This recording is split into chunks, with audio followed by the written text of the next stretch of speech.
दोस्तों नमस्कार। Iran Iraq वार चल रहा है, लेकिन इस वार के साथ इस टाइम पे पूरा वर्ल्ड इस टाइम पे इन्वॉल्व है, गल्फ इन्वॉल्व है, वहां पे फायरिंग की जा रही है, मिसाइलें फेंकी जा रही हैं और सारे के सारे वर्ल्ड इस टाइम पे डिस्टर्ब है। क्योंकि ईरान ने एक ऐसा स्टेप लिया है कि पूरा वर्ल्ड से हिल गया। उसने ऑयल जो जाता था, जिसका रास्ता जाता था हॉर्मुज से पास होकर, उसको रोक दिया। 30 किलोमीटर चौड़ा है हॉर्मुज और ईरान के क्लोज पड़ता है। तो ईरान ने वहां पे मिसाइलें लगा दी, ईरान ने वहां पे माइंस लगा दी सी के अंदर। और कोई अगर वहां से शिप पास करता है तो उस पर मिसाइल से हमला हो जाता है। छोटी छोटी बोट्स पे मिसाइल रख दी उन्होंने, मिसाइल चला देती वहां से। तो पूरे वर्ल्ड की इस टाइम पे ट्रेड और बिजनेस पे इम्पैक्ट पड़ रहा है और इसलिए पूरा वर्ल्ड परेशान है।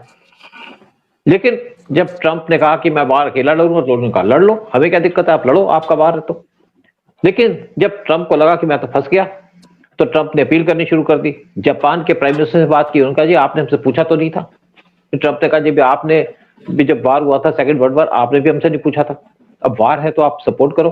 लेकिन प्रॉब्लम ये आ रही है कि पूरे वर्ल्ड की इकोनॉमी इस टाइम पे डिस्टर्ब हो रही है। जापान सारा अपना ऑयल लेता है बाहर से, चाइना का ऑयल भी बाहर से आता है, उसको तो रशिया दे रहा है, लेकिन जापान को तो रशिया नहीं दे रहा। पूरे एशिया का आता है वहां से। हाँ पूरे। तो हमारा भी यहाँ से 20% जो ऑयल है वो पास करता है और एशिया का 80% ऑयल यहीं से आता है। सबसे बड़ा ऑयल लेने वाला कंट्री चाइना है, दूसरा इंडिया, फिर जापान भी, क्योंकि इंडस्ट्रियल कंट्री है। लेकिन यूरोप में बहुत ज्यादा इम्पैक्ट है। ऑस्ट्रेलिया में ऑयल के प्राइसेस बढ़ चुके हैं 20%, ब्रिटेन में 10% और किसी कंट्री में 18%, किसी में 15%। अमेरिका ने अपना ऑयल निकालना शुरू कर दिया।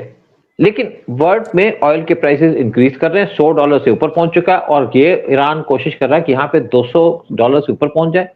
तो इस टाइम पे बहुत सी कंट्रीज ज्वाइन करने लगी अमेरिका को, ताकि उनके ऑयल का सेफ पैसेज मिले।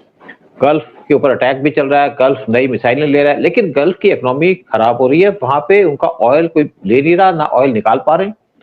तो इस टाइम पे सारे लोग मिलकर के हॉर्मुज को खोलने की कोशिश में लगे हुए हैं और इसी पर हम चर्चा करेंगे कि कैसे इसको खोला जाए और कैसे कैसे कंट्रीज पे काम करेंगी। ईरान इस पे, यूएस पे काम कर रहा है। इंडिया तो किसी ना किसी तरीके से थोड़ा बहुत ऑयल निकाल लेता है, लेकिन फर्क तो नहीं पड़ रहा है। अब 6 कंट्री है यूरोप की, जापान को लेकर के, जिन्होंने कहा है कि अमेरिका को कि हम तुम्हारे साथ हैं, हम यहां से आपको सपोर्ट करेंगे कि आप यहां से पैसेज को क्लियर कीजिएगा। और उन्होंने कहा कि जो ईरान का एक्शन है ये किसी भी तरीके से करेक्ट नहीं है, ये वायलेट करता है यूएन के ऑर्डर्स को। और जो कंट्री आई है सामने वो है United kingdom, France, Germany, Italy, Netherlands और जापान, ताकि सारा का सारा ऑयल यहां से निकल सके और वर्ल्ड की इकोनॉमी को इम्पैक्ट ना पड़े। क्योंकि जो छोटी छोटी कंट्री है वो तो बर्बाद हो रही है। पाकिस्तान भी बर्बाद हो रहा है, बांग्लादेश बर्बाद हो रहा है, मालदीव का बुरा हाल हो चुका है, क्योंकि ऑयल के बगैर कुछ चलता नहीं। इसी पे चर्चा करने के हमारे साथ बैठे उदय शंकर पानी जी। हमने उदय शंकर पानी जी एक बात की थी कि 2000 मेरीन्स यूएस के वो जापान के वहां से आकर के इस टाइम पे गल्फ की तरफ आ रहे हैं।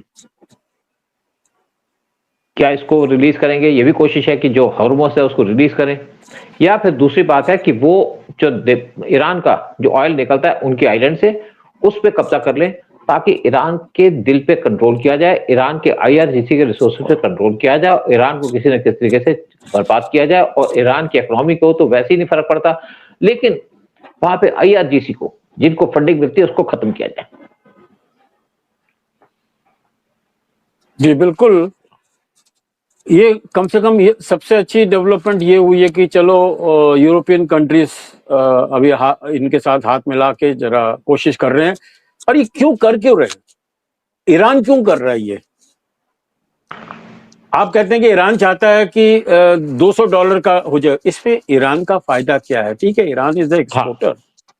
हाँ, देखिए बात सुनो, ईरान के ऊपर तो पहले सैंक्शन लगी हुई है, सैंक्शन तो उसके ऊपर लगी हुई है। ऑफिशियल तो ऑयल नहीं बेच पा रहा, लेकिन ईरान ये चाहता है कि अगर ऑयल का प्राइस $200 तक पहुंच जाएगा तो अमेरिका हार जाएगा और वो जीत जाएगी। ये है उनका पर्पस। अब ऐसा एग्जाम्पल सेट कर रहे हैं ये कि आज मेरे ख्याल से दुनिया ईरान को देख रहा है कि भाई उनका असली रंग क्या है, और उनसे लोग कैसा एग्जाम्पल सेट कर रहे हैं। पाकिस्तान में देखो ना, उनका एग्जाम्पल सेट करके ये है कि भाई अगर अमेरिका हमारे ऊपर अटैक करेगा तो हम बंबई और दिल्ली पे बम छोड़ देंगे, आपके घर पे मेरे घर पे बम छोड़ देंगे, ये मिसाइल छोड़ देंगे। ये एग्जाम्पल सेट कर रहे हैं कि जो ईरान का एक टेक्निक है, diversify your war, your action, and नए नए फ्रंट खोलो जिससे एनिमी को फर्क पड़े इन लॉट ऑफ वेज। अब वो ये कर रहे हैं जिसकी वजह से आज पूरी दुनिया परेशान हो गई है। और बट इसमें ईरान को कोई फर्क नहीं पड़ रहा। ईरान को कोई फर्क नहीं पड़ रहा कि उसकी पब्लिक क्या जाए मरे, दूसरों की पब्लिक क्या जाए मरे। हिंदुस्तान बड़ी होशियारी से इनसे बना के अपना इंटरेस्ट अचीव कर रहा है जाके। बट अदरवाइज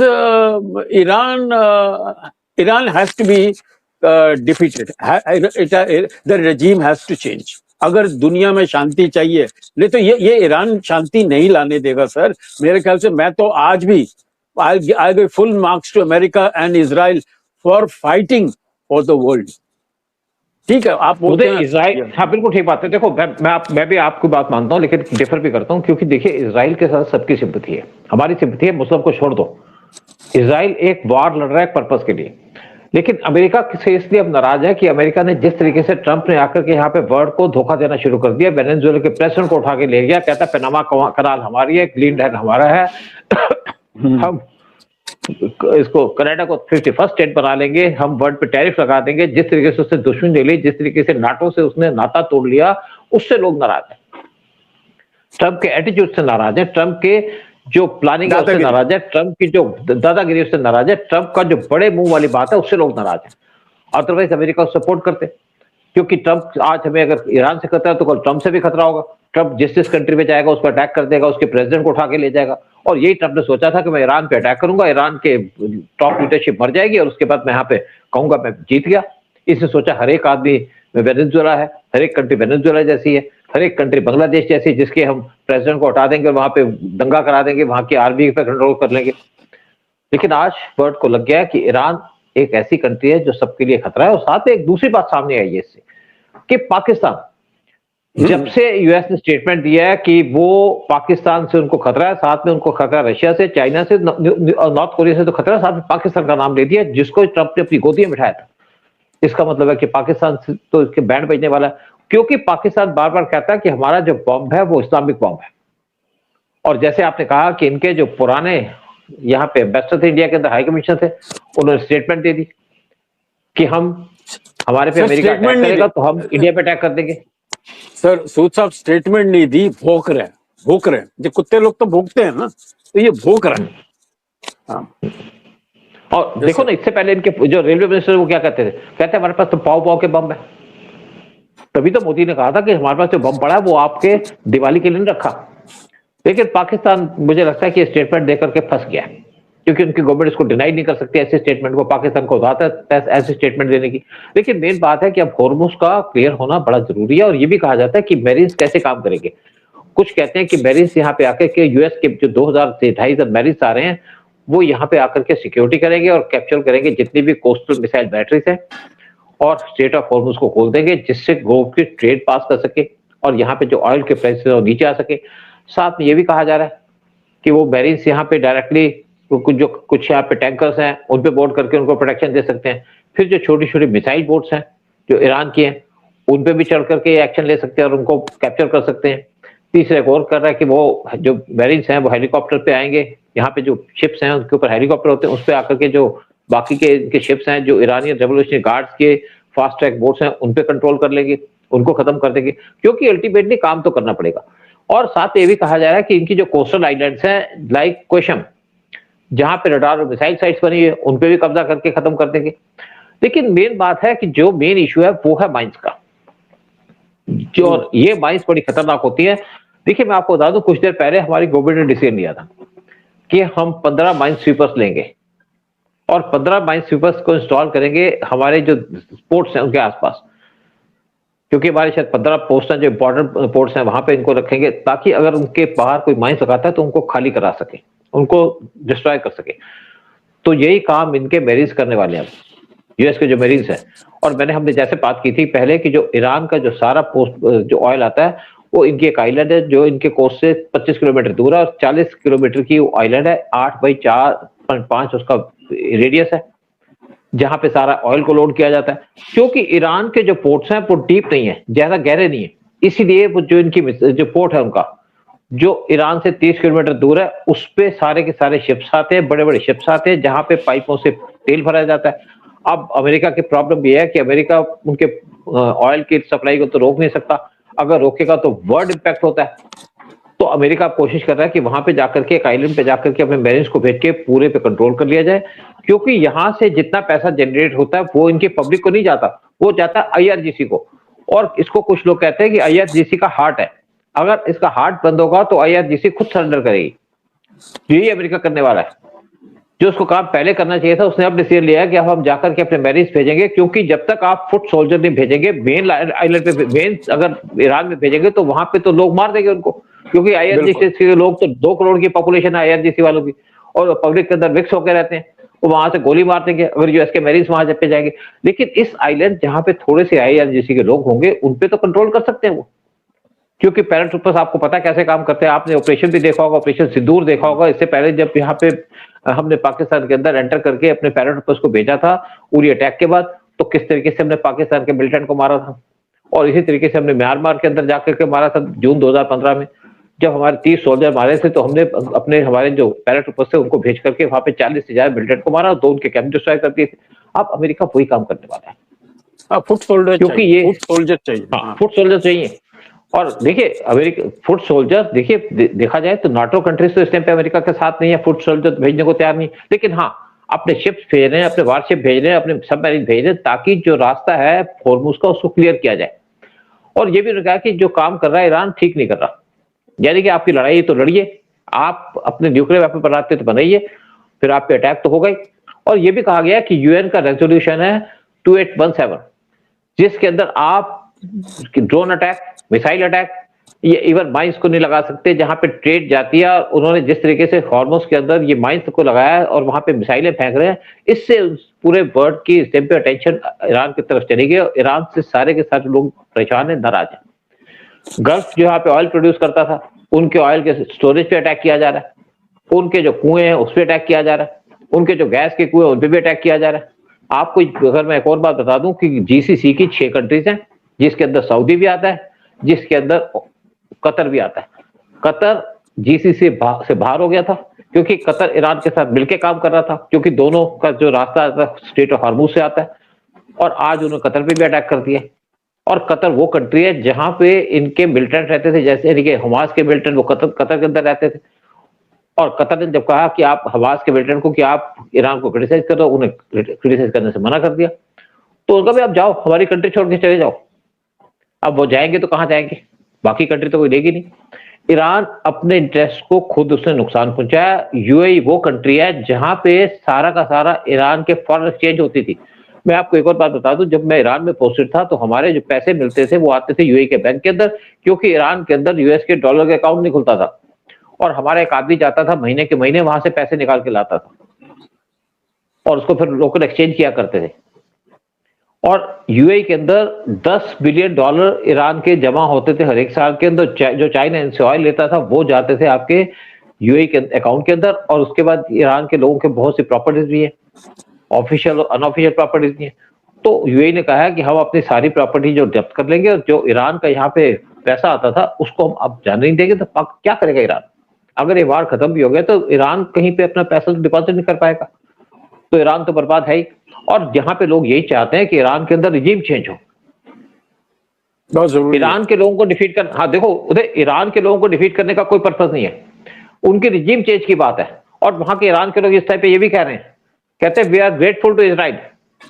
इजराइल ने, जबकि यूएस ने उनके स्कूल पे अटैक किया, कहते हैं इजराइल ने किसी भी सिविलियन के ऊपर अटैक नहीं किया। बिल्कुल बिल्कुल। तो इसलिए लोग अप्रिशिएट कर रहे हैं ईरान को। साथ एक और बात बता दूं आपको कि इनका जो आईआरजीसी का जो लोकल कमांडर था, यानी कि जो हेड था, जैसे आईबी होते हैं हमारे यहाँ पे, जिसको उन्होंने मारा, वो एक जगह पर नहीं छुपा हुआ था, वो जंगल में एक मीटिंग कर रहा था अपने एडवाइजर के साथ। तो वहां पे ईरानी ने खबर दे दी मोसाद को कि यहाँ पे बैठा है, और ईरान ने वहां पे मिसाइल मार के उसको मार दिया, उसके नंबर 2 को भी मार दिया। आज लोग वहां पे इंफॉर्मेशन दे रहे हैं मोसाद को कि इनके आईआरजीसी के लोग यहाँ बैठे, इनको मारो। एक इनकी टॉप लीडरशिप खत्म हो चुकी है, नंबर 2 की लीडरशिप भी खत्म हो चुकी है, लेकिन अभी वार चल रहा है, क्योंकि लोकल कमांडर्स को पूरा हिदायत दे दी गई थी। जिस टाइम पे ईरान का हॉर्मुज पे कंट्रोल खत्म होता है तो मुझे लगता है कि उसी टाइम पे वार का डिसीजन एक्शन हो जाएगा, यानी कि वार के अंदर डिसीजन हो जाएगा कि इस टाइम पे ईरान सरेंडर कर चुका है या सरेंडर करना पड़ेगा उसको, और यही बढ़ चाहता है। अगर ईरान के अंदर पहलवी की गवर्नमेंट आ जाती है, अगर यूएस को इंस्टॉल कर पाता है उसको, तो मुझे लगता है कि बहुत बड़ी अचीवमेंट होगी वर्ल्ड के लिए और ईरान के लोगों के लिए जो सफर कर रहे हैं इससे सबसे ज्यादा। और सारे गल्फ के अंदर अगर ईरान की इस टाइम पे गवर्नमेंट को जिंदा छोड़ दिया या अधमरा छोड़ दिया तो ये बहुत नुकसान देगा फ्यूचर के अंदर भी, चाहे सऊदी हो, चाहे कतर हो, चाहे यूएई हो, चाहे बाकी कंट्रीज हो, चाहे बहरीन हो। तो इस टाइम पे जो यूएस की पॉलिसी चली है या वर्ल्ड की पॉलिसी चली है कि हॉर्मुज को क्लियर किया जाए, और जितनी भी यहाँ पे मिसाइल बोट्स हैं, जितने भी यहाँ पे ड्रोन्स चलते हैं, जितने भी यहाँ पे आपके सी के अंदर इन्होंने बम लगा के रखे हैं, माइंस लगाई हैं, वो सबको हटा करके हॉर्मुज से पूरी ट्रेड को पास करने दें ताकि वर्ल्ड की इकोनॉमी कंट्रोल हो सके और वर्ल्ड इस टाइम अपने आप को खुश रख सके, अपनी इकोनॉमी को बूस्ट कर सके, चाहे गल्फ हो, चाहे यूरोप हो, चाहे एशिया हो। राइट सर, बिल्कुल इजराइल का जैसे आपने बिल्कुल सही कहा कि उनके जो अटैक हो रहे हैं ऑन उनके जितने लीडर्स हैं उनके ऊपर ISRGB पे, और ईरान क्या कर रहा है, ईरान सारे अपने मिसाइल्स वहां पब्लिक के अंदर फेंक रहा है, वो क्लस्टर बॉम्ब फेंक रहा है इन इजराइल। लेकिन इजराइल ठीक है, सफर कर रहा है इजराइल का, लेकिन जो जवाब जब होता है तो I am sure it is going to be very decisive. और लेकिन यहाँ पर एक और पॉइंट बोल दूं सर कि हिंदुस्तान तो कॉमेडियंस का देश है बिल्कुल। कश्मीर में अभी लोग पैसे इकट्ठा कर रहे हैं एंड गोल्ड इकट्ठा कर रहे हैं। एक औरत ने आके अपने पूरा गोल्ड जाके दे दिया कि वो ईरान को दे दें लड़ाई के लिए। अबे इनको तुम्हारे दिमाग नहीं है कि वो ईरान खत्म हो रहा है यार, ईरान का मसला जितना भी उनके पास सभी एम्युनिशन है सब खत्म हो रहा है। आप क्या कर रहे हो? कभी हिंदुस्तान के लिए तो आपने 1 रुपया नहीं दिया, ईरान के लिए भेज रहे हैं जाके। इनका कुछ समझ नहीं आता, इनका इस्लामिक जो माइंडसेट होता है। हाँ, उधर एक मैं वीडियो देख रहा था जिसके अंदर एक आईपीएस ऑफिसर यूपी के अंदर, वो कुछ बुल्ला बैठे हैं उनको एडवाइस कर रहा है, कहते हैं देखिए ये लड़ाई ईरान और इजराइल की है, हमारी लड़ाई नहीं है। आप यहाँ पे आके मस्जिद से निकलेंगे, नारे लगाएंगे, इससे क्या होगा?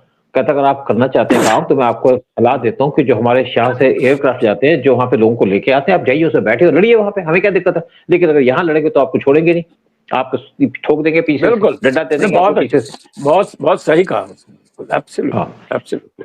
चलिए सर, ओके। जाते जाते मैं एक और बात आपको कह दूं, जो हमने इतनी बात की है, एक और कह दूं कि ईरान का जो प्रेसिडेंट है उन पे अटैक नहीं हुआ, ईरान के जो फॉरेन मिनिस्टर उन पे अटैक किए गए, क्योंकि पॉलिटिकल लीडर्स पे अटैक नहीं कर रहे, ये सिर्फ IRGC के लोगों को मार रहे हैं जो वहां पे कदर फैला के रखा है, जो यहाँ पे कंट्रोल करते हैं, यानी कि उनकी आर्मी के लोगों को मार रहे हैं, बाकी किसी को नहीं मार रहे। जय हिंद, जय भारत। प्रोग्राम खत्म कर दें और आपसे कहते हैं अपने इस पे एडवाइस कीजिएगा और साथ में हमारे इस चैनल को सब्सक्राइब कीजिएगा, वीडियो को शेयर कीजिएगा। जय हिंद, जय भारत। जय हिंद, जय भारत, वंदे मातरम।